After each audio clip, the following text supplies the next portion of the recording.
J'en pouvais plus d'être tout le temps appelée comme Rose la sourde. Et oui, la surdité, je suis fière, mais c'est pas ce qui me définissait. J'ai pas réalisé que c'était une forme de discrimination que j'ai vécue, tu vois. Vos singularités ne vous définissent pas. Elle arrive comme ça, elle me prend par le callback, elle me plaque contre la porte archi violemment. Et du coup, il y avait des parloirs, on appelle ça comme ça, mais ça... Mais c'était en tôle ou quoi? Aujourd'hui dans Prends ta place, je reçois une femme qui a fait du silence une force et surtout de sa différence un moteur. Je reçois la seule, l'unique, la grande Rose Penel. Je peux applaudir. Tu peux t'applaudir. Tu as le droit de t'applaudir toi-même. Chère Rose, tu es créatrice de contenu, conférencière, comédienne, autrice et surtout tu es aujourd'hui une des voix qui compte quand on parle de handicap auditif. Né malentendant, diagnostiqué à 7 ans, tu grandis dans un monde que tu n'entends pas toujours et tu dois apprendre à décoder. Moquerie, isolement, adaptation permanente, on se doute que le milieu scolaire c'était pas très cool, mais très tôt tu développes une détermination hors norme. Au lycée, tu décides d'assumer pleinement ton handicap, puis à 19 ans, nouveau choc. Ta perte auditive s'aggrave brutalement, mais toi tu fais un choix fort, transformer l'épreuve en mission. Aujourd'hui, sur tes réseaux, pour ceux qui te suivent, qui sont de plus en plus nombreux, tu parles de ces sujets, mais tu as aussi un livre qui s'appelle Vivre avec une surdité, le son de la vie. Et sur scène, tu sensibilises sur le handicap. Tu étais même à l'UNESCO récemment. Tu bouscules les clichés et tu ouvres surtout la voie à une nouvelle génération. Bref, ton message, ma chère Rose, est clair. La différence peut devenir une puissance et surtout, quand on n'a pas peur d'en parler, quand on l'adopte. Et ton prochain défi, on en parlera aussi, c'est le cinéma. Pour le rendre lui aussi un peu plus inclusif, plus solaire, plus à ton image. Ma chère Rose Penel, bienvenue dans Prends ta place! Merci. Alors,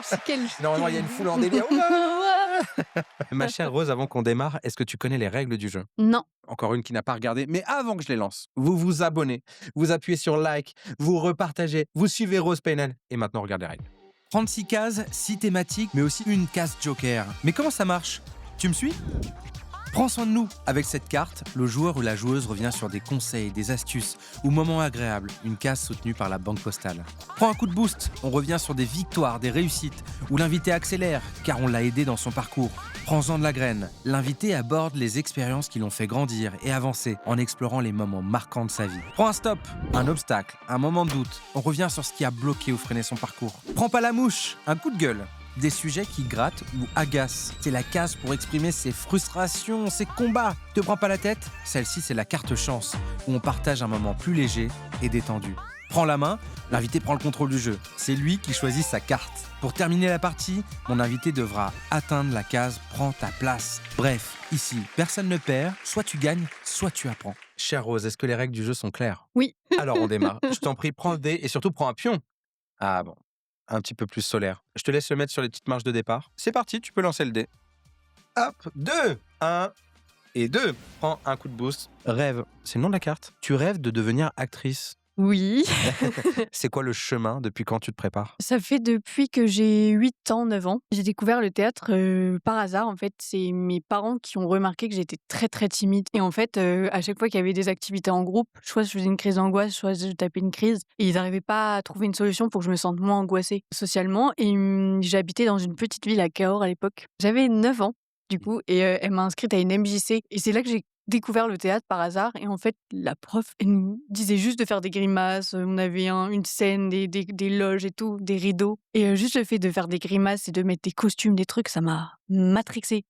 Et je me suis dit c'est quoi, c'est trop bien le théâtre et tout. Et du coup j'ai commencé à m'ouvrir petit à petit jusqu'à faire un spectacle à la fin de l'année, truc de ouf. Mes parents sont venus voir et se sont dit ah ouais, genre vraiment une autre Rose. Et du coup, ils m'ont inscrit l'année d'après, puis l'année d'après, puis moi je voulais et puis j'ai déménagé et j'ai toujours continué et après automatiquement, j'ai découvert le cinéma. Le théâtre et le cinéma, c'est pas pareil, mais j'aimais bien ce truc de jouer un autre rôle en fait. Pour moi, c'était un moyen d'être moi-même mais dans un personnage. J'ai adoré ça et j'ai commencé mes premiers castings. Malheureusement pour moi, au début, c'était très dur parce que j'entendais vraiment pas grand-chose à l'époque. J'étais face à des directeurs de casting qui étaient pas forcément très patients. À un moment, je me suis dit: «Bon, j'abandonne». Donc je faisais mes études à côté pour, sécuriser le truc au cas où. Finalement, j'ai pas abandonné, en fait, je faisais des petits courts-métrages par-ci par-là, quand mes potes y voulaient ou truc, donc j'ai pas lâché et là, j'ai décidé de professionnaliser ça et de plus laisser le choix, en fait. T'as rejoint une troupe, il y a d'ailleurs une femme qui est venue te Qui piquer, est non? bien piqué, Tu ouais. me racontes ça? J'ai voulu reprendre le cinéma cette année, donc j'avais un peu délaissé pour faire les conférences, les réseaux, le livre, etc. Je voulais pas abandonner ce grand rêve, mais surtout, j'en pouvais plus. Même si la surdité, ça fait partie de moi, j'en pouvais plus d'être tout le temps appelée comme Rose la sourde. Et oui, la surdité, je suis fière, mais c'est pas ce qui me définissait. Et moi, j'étais née avec le théâtre, avec l'artistique. Parce que j'ai ma maman qui fait de la guitare et des concerts et tout. Et je voulais pas lâcher ce truc-là. Et c'est là que j'ai rencontré cette troupe. C'est une formation d'acteurs, c'est une asso. Et j'ai rencontré cette prof qui, à l'audition, elle m'a terminée. Tu me remets dans le décor pour ceux qui nous écoutent. Oui, j'avais juste envoyé un petit message timide. Bonjour, c'est quand votre ouverture? C'est quand ça commence cette formation? Et ils ont vu le message et ils m'ont dit qu'il fallait que j'attende un petit peu. Et je commençais à lâcher le truc. Je me dis, comme si j'allais abandonner finalement. J'avais peur de me remettre, sortir de ma zone de confort. Et l'asso, il m'envoie un message et il me dit rendez-vous 16h, samedi, nanana. Tiens, un monologue, on te l'envoie par mail, tu viens. Ok, bah, c'est un signe, en fait, je vais y aller et tout. Tant pis, j'ai rien à perdre. Et c'est comme ça que j'ai fait mon audition. J'ai balancé le texte, c'était nul. Elle m'a dit ok, assis-toi. Vas-y, maintenant tu vas nous faire une déclaration d'amour. Pareil, j'ai pas réussi à lâcher. Et là, elle m'a fait faire un truc, je sais pas, elle m'a posé des questions. J'ai réussi à me mettre dans le personnage et j'ai lâché ma larme et tout. J'ai fait une super déclaration d'amour. C'est pas pour me jeter des fleurs. On a presque envie que tu la Voilà. refasses. Et j'ai été prise. Et du coup, j'ai commencé. Ce qui est trop bien, c'est qu'en fait, du coup, ils m'ont pris. Ils savaient que j'étais sourde. Tout de suite, les élèves, ils se sont adaptés à moi. Ils m'ont posé des questions. Elle me met toujours à côté d'elle. Elle fait en sorte que les exos, je sois toujours face à eux. Et ça m'a changé un peu cette perception que j'avais du cinéma. Je me sentais hyper alignée. Et c'est un peu une forme de thérapie aussi, ces cours-là. J'ai découvert le métier d'acteur autrement. Mais tu vas nous parler de plein d'autres trucs et on va reparler des grands rêves de carrière. Allez, je te laisse retirer le dé. 4. 1, 2, 3, 4. Te prends pas la tête. Et la carte s'appelle Badass Role Model. Et donc pour ça, on a la carte Badass Role Model. Ah, j'adore. Et on va parler de toutes ces personnes que tu admires et j'ai besoin de savoir pourquoi. Celui ou celle qui te donne envie de tout casser, au sens positif évidemment. Mais franchement, là, la prof de théâtre que j'ai, qui est coach aussi. Et tu me racontes pourquoi? En fait, le jour de l'audition, donc j'ai expliqué que j'étais sourde malentendante. Elle m'a dit OK. Et du coup, tu vas faire le cours comme tout le monde et je vais te traiter comme tous les autres élèves. On va s'adapter à toi, mais je veux pas que tu t'enfermes dans une case et que tu te dises que la surdité c'est ce qui va définir ton jeu et qui va faire que tu vas chercher que des rôles où on cherche une femme sourde de 25 ans. Et j'ai kiffé. La personne la plus badass selon toi? J'aime bien Adèle Exarchopoulos. J'aime bien la façon dont en fait elle est elle-même et qu'elle s'en fiche qu'on lui dise d'être plus lisse, plus ci, plus ça. J'aime bien le fait qu'elle elle reste elle-même, elle parle comme elle veut, tu vois. Oui, elle Je n'a pas kiffe. d'injonction. Ouais, Je suis comme je suis. j'aime bien son caractère. Ouais. Le ou la plus sexy, charisme pur bien sûr, pas juste physique. Elle est en face de toi.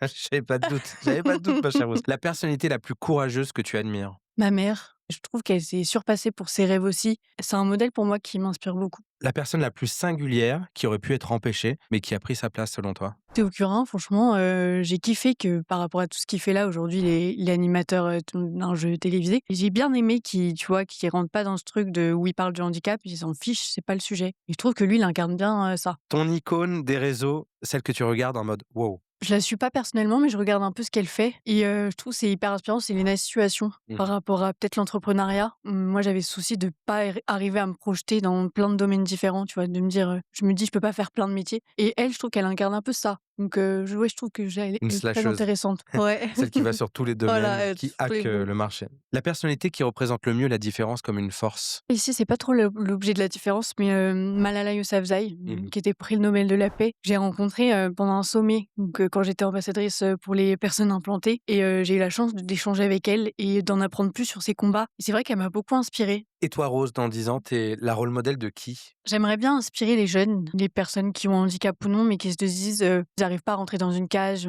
Tout le monde me dit que je suis pas capable parce qu'ils ont une singularité. Juste qu'ils se disent ok, elle l'a fait, donc c'est possible, et qu'il y ait beaucoup moins de pensées limitantes. Donc je dirais les jeunes, parce qu'aujourd'hui, les jeunes, malheureusement, par rapport à la société actuelle, grandissent avec beaucoup de pensées limitantes et ils osent même pas rêver. Et toi, tu as le sentiment aujourd'hui qu'on manque encore de rôle modèle, notamment de personnes en situation de surdité, mais autres aussi? Tu as eu ce sentiment, gamine, à te dire waouh, je me reconnais pas trop, je vois pas de gens qui m'inspirent et qui me ressemblent? Ouais, moi, j'ai vraiment pas eu de rôle modèle, notamment dans la surdité, mais même de personnes qui m'ont motivée. Surtout les réseaux, il y avait pas quand j'avais 14 ans, c'était pas encore ça. C'est pour ça aussi que j'avais fait le livre pour essayer, tu vois, que d'autres jeunes filles, puissent lire aussi, des conseils de grande sœur un peu. Moi, j'aime bien être là, un peu la grande sœur. Je kiffe ce rôle-là. À peine grande, mais déjà grande sœur. Ouais, ouais, ouais. C'est magnifique. Merci, ma chère Rose, je te laisse continuer. J'aime bien les gens qui chauffent le dé en espérant que ce soit un grand chiffre, alors que c'est qu'un 2. Alors que c'est le 2. Vas-y, je te laisse prendre le 2. 1, 2. Prends soin de nous, soutenu par la Banque Postale qui est partenaire de Prends ta place. Mais quelle chance, merci. C'est accepté, c'est le nom de la carte. Quel conseil donnes-tu à quelqu'un qui a du mal à accepter sa singularité? Bien s'entourer. Quand tu es dans un endroit où on t'aime tel que tu es, tu as un autre regard sur toi aussi. Pour ceux qui n'arrivent pas à le faire naturellement, je trouve que s'entourer de gens qui nous acceptent tel qu'on est, qui nous complimentent, je trouve que c'est important. Jamais des gens qui vous rabaissent. Tu as vécu ça? Ouais, beaucoup. Et qu'est-ce que tu en retiens? Tu es un peu sous l'emprise ou que Mmh. tu es jeune et que du coup, tu te crées un peu ta personnalité, ton entourage. Tu sais pas trop et c'est normal en fait. Faut avoir un certain déclic et une fois qu'on a ce déclic, ça va tout seul, mais c'est plus le trajet de prise de conscience qui peut être un peu long. Moi, ça fait partie un peu de la résilience. Finalement, les problèmes d'acceptation, c'est plus par rapport à l'image que la société nous renvoie que ce qu'on a de nous-mêmes à la base. Qu'est-ce que tu n'accepteras plus? Qu'on me parle mal, qu'on me respecte pas, qu'on me dise que je suis pas légitime de rêver, que je suis pas légitime de faire telle ou telle chose, on me ferme la porte. Mes appareils qu'on me demande de les enlever No parce que ça way. passe pas la caméra. On t'a déjà fait ce genre de remarques? C'était un tournage en 2022, donc il y a Mmh. pas si longtemps que ça. C'était un court-métrage où je devais me rendre, donc c'était une scène dans un restaurant et j'étais silhouette. C'est-à-dire qu'en gros, tu parles pas, on te voit quand même pas mal et moi, j'avais été prise en photo, donc ils savaient pas que j'avais les appareils et j'arrive sur le tournage et donc c'était une grande table où moi j'étais assise, on m'avait placée de dos. J'avais attaché mes cheveux ce jour-là. On me place, donc ils m'expliquent, voilà, donc il va falloir manger. En fait, c'était juste manger le truc, Mmh. rien de ouf. Et ils avaient mis la caméra donc derrière moi, de dos. Le réalisateur, il vient me voir et tout, il me dit: «Ouais, est-ce que tu peux enlever tes appareils s'il te plaît parce que ça passe pas la caméra?» Je dis: Moi j'avais en fait, ce qui me rend folle ici, c'est que j'avais pas, encore la confiance de lui dire: «Tu me demandes quoi là?» Tu vois? Et juste, j'avais des questionnements en mode: «Mais non, je peux pas parce que sinon j'entends rien» et je lui dis: «Bah, je peux en enlever un éventuellement», tu vois? Mais alors, de base, Déjà. j'aurais jamais dit ça, tu vois? Mais je lui dis j'étais genre sympa, je lui dis: «Je peux en enlever un?» Il me dit: «Bon, OK». Donc carrément, il me prend mon appareil, tu sais, il se barre avec et tout. Et il revient, mais cette fois, ils sont 3. Il me dit: «Ouais, non, là, ça passe vraiment pas, faut que tu les enlèves les 2». J'étais là: «OK». Je lui dis: «Bah, alors, il va falloir que je fasse une logistique, tu vois? Il faut que vous me tapiez, quand vous dites action, tu vois? Genre, mettez-moi à l'aise», tu vois? Il me dit: «Ouais, ouais, t'inquiète et tout». Ils me prennent mes appareils, limite, ils me les arrachent, quoi. Donc je suis là, toute seule à la table, sans mes appareils, donc je peux pas parler avec les autres acteurs, rien. Et je suis comme ça, j'attends, j'observe, c'est pour vérifier que c'est action. Et là, je fais ça, et là, je vois que tout le monde est en train de jouer. Je me dis: «Non, attends, il a dit action, il m'a pas prévenu», tu vois? Du coup, je commence à jouer et là, je le vois, je lui dis: «Mais attends, vous m'avez pas prévenu, là». Et il me dit: «Ah oui, c'est vrai». Donc il le refait 2 fois. Le tournage, il se finit parce qu'ils avaient pas besoin de moi longtemps. Et je suis partie et j'ai rien dit. Alors que j'avais la colère, en fait. Mais à ce moment-là, c'est ultra violent pour toi parce qu'il t'enlève carrément une partie de toi, non? Puis surtout, tu te rends compte qu'en fait, c'était pas un choix artistique, tu vois? Ici, on me disait pas d'enlever les appareils parce qu'on est dans les années 1800 et que c'est pas normal d'avoir ça Mmh. des gadgets, tu vois? Là, on m'a imposé de les enlever Mmh. et de faire comme si de rien n'était, tu vois? Ce qui m'a le plus touchée, c'est qu'au début, j'ai pas réalisé que c'était une sorte de forme de discrimination que j'ai vécue, tu vois? Il a fallu 1 mois pour que je réalise et que j'ai commencé à en parler et là, on me dit: «Mais non, c'est pas normal». Mmh. Et c'est une des premières vidéos que j'ai mis sur mes réseaux où, je commence à en parler et c'était un début pour moi d'essayer De réparer ça aussi. ouais et ça a été pour moi un déclic. On rembobine, tu fais quoi aujourd'hui si cette scène apparaît de nouveau? Je le ah! La Comme lionne. déjà je pose mes mains comme ça là. Ouais, Si je fais ça, c'est pas normal. Ah mais je ouais, les démarre. Déjà je le fais mais tu vois, pas en les insultant, ouais. jamais. Mais je vais leur expliquer, les choses Ouais. déjà. D'expliquer qu'en fait c'est pas un jeu, on Mmh. demande pas à quelqu'un de retirer, je leur dis clairement: «Ce que vous me demandez, que vous me dites, c'est une discrimination et si continue, je vais absolument porter plainte parce que ce que vous faites, c'est pas normal. D'humilier les gens de la sorte, ce n'est pas normal». Il y a encore énormément aussi d'éducation qui n'est pas faite. Quels conseils tu donnes maintenant aussi aux gens qui sont, notamment en entreprise, tu vois, maladroits Mmh. ou qui discriminent parfois sans le savoir? Et je dis bien parfois. Il y a 2 cas de figure. Il y a ceux qui sont vraiment, dans une optique de voilà, ils sont pas sympas et ceux qui n'étaient pas au courant, Mmh. qui se rendaient pas compte. Cette histoire, elle soulève un vrai sujet qui est valable dans la société actuelle. En fait, il y a un problème de fond. Lui, s'il a eu ce comportement, c'est que ça doit pas être le seul comportement qui existe aujourd'hui dans le milieu ou en entreprise. Qu'est-ce qu'on peut faire pour qu'il y ait plus ça? Et en fait, tu te rends compte déjà dans la formation des réalisateurs, on parle pas de ces sujets-là. Parce que le cinéma, c'est un monde où tout doit être parfait, tout voilà. C'est très dur et c'est valable en entreprise, on a cette image-là. Il faut sensibiliser dans la formation, à l'école, dès le plus jeune âge en réalité.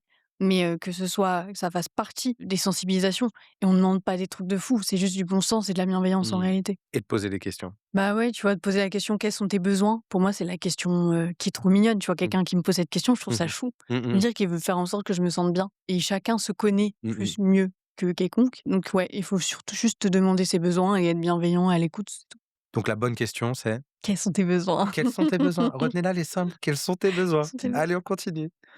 Quels sont tes besoins? Veux-tu tirer le dé, ma Oui, chère mes Rose? besoins sont là de tirer le Let's dé. go! 4, 1, 2, 3, 4. Prends pas la mouche. On continue, tu vois, c'est très bien. La carte s'appelle cinéma. Le milieu artistique se dit progressiste, mais reste peu inclusif. Qu'est-ce qui doit changer concrètement pour les personnes handicapées et notamment pour qu'elles aient leur place à l'écran? Il y a pas mal de parties à aborder. Il y a l'aspect du coup formation des équipes techniques pour que tu vois dès que tu passes un casting, déjà le casting, le directeur il te donne pas envie de lâcher tes rêves. Et après c'est toute cette image qu'il y a autour du handicap. Tous les films où le handicap est abordé, c'est toujours des films qui évoquent un problème qui est lié au handicap, des discriminations, les choses tu vois, et qui sont utiles aujourd'hui. Aujourd'hui, ce qui peut aussi faire beaucoup d'impact, c'est là où tu joues un rôle, mais dans la normalité. T'as Mhm. un handicap, mais dans la normalité. Oui, le héros principal Exactement. a une singularité. Une fille qui est chiante, une peste dans une école. Justement, il y avait cette question de pour ou contre qu'un acteur qui a pas handicap, il joue le rôle d'une personne qui a un handicap. Toi, t'es pour ou t'es contre? Moi, je suis partagé parce que si l'un peut faire l'autre, c'est OK. Mais Mmh. comme la réalité, c'est que la majorité je suis en train de répondre Ah! bien comme il faut à sa question.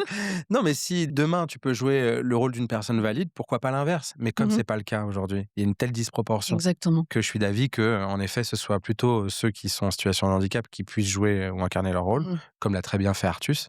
Exactement. Mais par ailleurs, qu'en effet, on banalise la présence de personnes singulières, dans des rôles, de héros, d'escrocs, Mmh. de tout, Ouais. quoi. Tu es d'accord Bah, avec ça? ouais, moi, au début, j'étais contre Mmh. justement parce que je me disais: «On nous pique nos rôles», tu vois? Mais en fait, je me suis dit: «En fait, ça soulève un problème beaucoup plus grand». C'est pourquoi on est frustré. Mmh. Et c'est parce que, bah, à chaque fois que moi je jouais un rôle, c'était pour jouer la fille sourde de 25 ans. Tu vois, là, récemment, j'ai coaché une actrice qui va jouer un rôle où elle sera, sourde comme moi. Mais tu me dis: «Mais pourquoi je suis pas frustrée?» Mmh. Bah, parce que je me suis dit: «C'est trop cool». Parce que pourquoi moi je pourrais pas jouer, là, j'avais demandé à passer les essais pour jouer et faire partie de la bande de potes qui l'a critiquée parce qu'elle entendait rien. Bah, c'est trop bien. Oui, Tu oui, vois, je me c'est dis: clair. «C'est ça le cinéma, en fait». Mais tant qu'il y a pas de barrière à l'entrée aussi pour Exactement. certains ou certaines. Et c'est pour ça qu'il faut, je pense, tout revoir. Mmh. Faut revoir tout le système, en fait. On va revoir On la va copie, chers amis. recommencer. Et Rose va beaucoup vous aider et je vous promets que ça va changer. Et ouais. Non, mais écoute, est-ce que tu considères aujourd'hui que c'est genre unpopular opinion de dire ça? Je pense que c'est un débat qui est intéressant. J'ai mon avis là-dessus. Après, je comprends aussi d'autres personnes qui ont d'autres avis. C'est aussi ça, le débat. C'est accepter les autres et c'est OK. Allez, je te laisse poursuivre. Allez, 5, 1, 2, 3, 4, 5. Elle va casser le pion tellement elle est énervée. Prends-en de la graine. Vivre avec une surdité, le son de la vie. C'est le titre de ton livre. Tu m'en parles de ce livre? Comment il est né? Et bah, en fait, ça faisait quelques années que je m'étais lancée sur les réseaux pour parler de ma surdité et tout, de manière humoristique, tu vois? Et il y a une maison d'édition qui est tombée sur mes contenus et qui, en fait, était en train de créer une collection qui s'appelait Vivre avec. Donc la bipolarité, avec une endométriose, plein de sujets. Ils avaient envie de faire un sujet sur la surdité, mais qui soit un peu punchy, un peu cool, tu vois? Mmh. Donc ils ont vu mon univers, ils ont vu que j'avais envie je me marrais, que j'avais une vision autre que le handicap et c'est comme ça que c'est né. Qu'est-ce que tu y as mis dedans? Celui ou celle qui achète le livre, qu'est-ce qu'il y retrouve? Je voulais un peu transmettre autre chose, un accompagnement peut-être plus positif de l'après, de comment on apprend à vivre avec, moins cet aspect médical. Mmh. Il y avait rien qui était fait aujourd'hui dans les livres pour aider les jeunes. Du coup, je me suis dit: «Bon, bah, on va faire un livre avec des conseils». Je parlais du harcèlement notamment dans l'acceptation. Qu'est-ce que je peux faire moi pour, mieux accepter? Des réponses types, tu vois, aux harceleurs ou,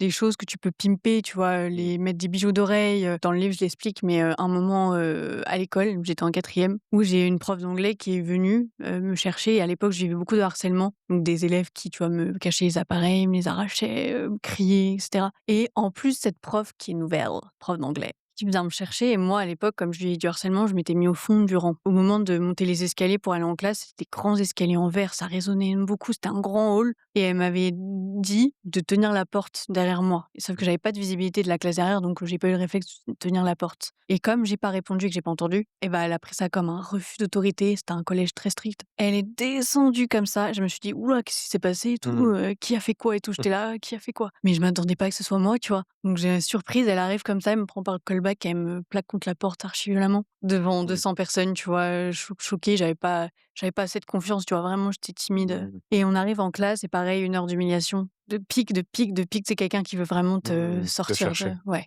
Et à la fin du cours, je suis allée la voir, je lui ai dit: «Madame, en fait, j'ai pas entendu, je suis désolée, mais je suis malentendante, première fois que je disais». Et elle me dit: «Ah, qu'est-ce que je m'en fiche, tu peux rentrer chez toi». Je suis rentrée chez moi et après j'avais un peu arrêté de manger, tu vois? Je Mmh. montrais des signes de traumatisme. Ma mère l'a su. La prof d'anglais n'est plus de ce monde. Ma mère l'a su. 8 heures. Ah ouais, Elle était rentrée par le CPE. Je sais même pas comment elle est rentrée parce qu'il y avait des fils barbelés et tout, hein, ce collège, hein, c'était ouais. un Ah oui, collège. d'accord. Et elle dit: «Convoquez-moi tel prof à telle heure et tout». Moi, je suis là, je l'attends qu'elle descende et tout. Et du coup, tu sais, il y avait des parloirs, je sais pas comment on appelle ça comme ça, mais ça Mais c'était en tôle ou quoi?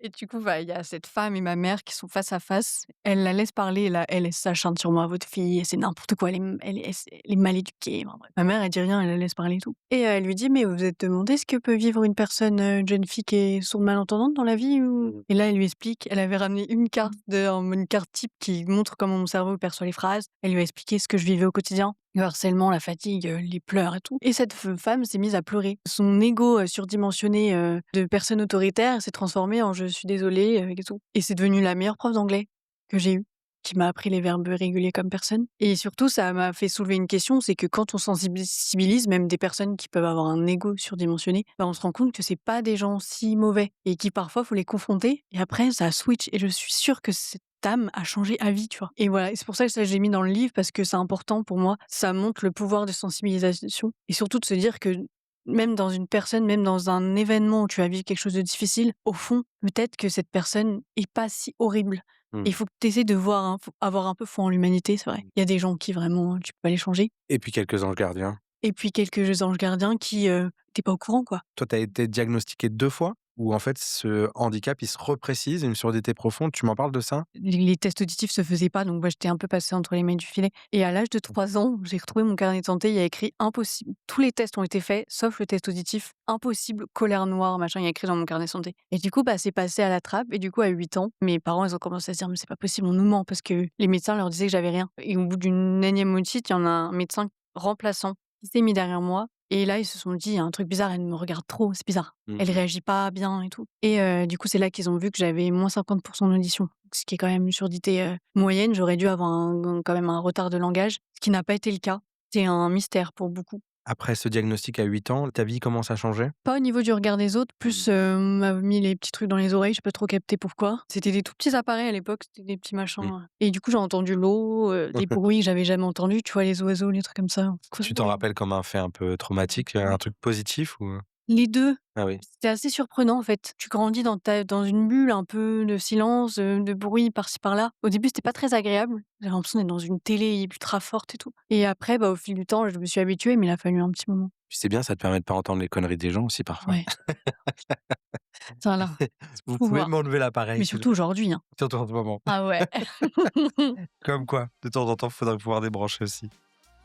Allez 5, Et on est reparti. 1, 2, 3, 4, 5. Prends soin de nous. Elle a pas pris son de mon plateau par contre. Et la carte s'appelle Survivre au bruit du monde. Alors c'est marrant parce que ça fait très écho avec ce que tu viens d'évoquer. Tu vis dans un environnement sonore parfois agressif, tu l'as dit, parce que tu as eu cette surdité, puis les appareils, puis cette surdité à nouveau. As-tu développé des techniques ou des rituels pour préserver ton énergie, ton bien-être? c'est vrai qu'aujourd'hui, il y a une énorme pollution sonore et au début, j'avais du mal avec ce silence. Pour moi, c'était hyper angoissant de me déconnecter, quand je me suis fait implanter, j'étais pas accro, mais ça m'a mis une dépendance au son. Depuis, 2 ans, je travaille sur cette dépendance. Pour revenir à moi, j'ai besoin, tu vois, même, typiquement être dans l'eau, c'est un truc bizarre, mais pour moi, l'eau, c'est un peu, c'est hyper fort tu vois, mettre la tête dans l'eau. Et moi, ça me rappelle un peu ma bulle que j'avais quand j'étais plus petite. Tout ce qui est, aller à la piscine, tout ça, c'est mon truc pour, mon bien-être. Après, il y a me déconnecter, prendre le temps pour moi, ne pas me forcer à aller là où j'ai pas envie d'aller, ne pas dire oui tout le temps. J'ai appris à dire non, bien m'entourer de gens, qui m'inspirent, qui, énergétiquement, on est sur la même longueur d'onde. Et c'est toutes des petites choses comme ça qui font qu'aujourd'hui, je suis moins fatiguée, je me respecte. La maturité d'une femme de 20 ans de plus. Enfin, femme ou homme humain de 20 ans de plus. Bah oui, parce que je me suis cassé la gueule tôt. C'est ça.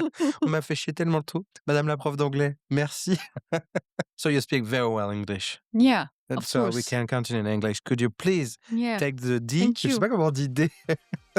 And so we continue. 6, come on! Rose Paynell, director de Prendre ta place, take your place.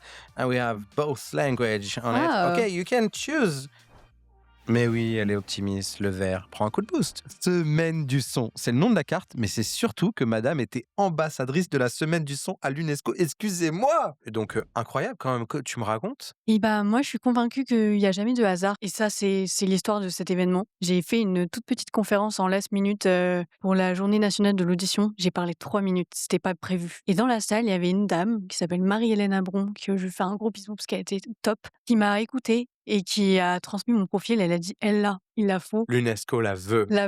Ouais. Et c'était pas prévu qu'il y ait tout ce truc d'ambassadrice, de prendre la parole. Et ça s'est construit petit à petit et c'est comme ça que ça s'est fait. Et ils m'ont laissé l'opportunité, on a créé le statut ambassadrice et en fait, la santé auditive, c'était toujours associé aux personnes seniors. Il y avait une Oui, image oui. très, Un petit dure. côté entre soi, de Ouais, partie de la population qui a pas renoué des liens avec la c'est ça. jeunesse peut-être. Et là, c'était l'occasion de pas parler de ça, de plus Mmh. parler du sonore dans tous ses aspects. Mais une question là, quand tu es dans ce type de décor, parce que c'est quand même nouveau, très institutionnel, impressionnant, ça te plaît déjà, ce décor-là? J'adore. Ouais. Je pense que j'ai plusieurs facettes de personnalité. J'aime bien avoir ce côté institutionnel comme j'aime bien avoir un côté foufou et ça fait partie de moi. Et je trouve que ça me permet aussi de crédibiliser mon message, mais surtout, ce genre d'événement, c'est l'occasion de vraiment faire bouger les choses concrètement. Et je commence à m'en rendre compte de la chance qu'on m'ait aussi donné la parole pour faire porter ces Mmh. messages. Donc, Ça s'appelle le charisme. Elle l'a dit tout à l'heure dans la carte, toi, si vous avez suivi jusqu'ici.